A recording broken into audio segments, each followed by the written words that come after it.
On peut quand même être fier de ce résultat en vrai. Oui, de toute façon, vous allez me dire, c'est comme avec les hommes.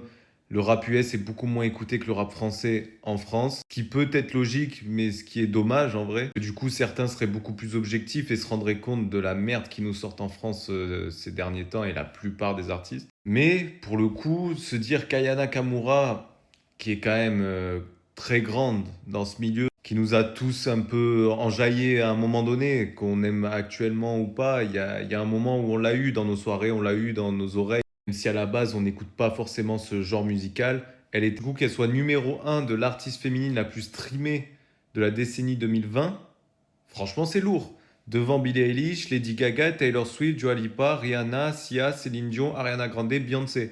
Céline Dion est quand même avant Ariana Grande et Beyoncé. C'est ouf. Après, de tous les artistes qui sont là, j'en écoute pas vraiment. Même si le dernier projet de Billie Eilish, il était lourd, hein. Il y avait des mélodies de ouf. Vous dites-moi dans les commentaires qui aurait mérité la première place selon vous. Est-ce que c'est Aya Nakamura? Est-ce que ça aurait dû être une autre qui n'est pas forcément dans le classement? Ça m'intéresse vraiment.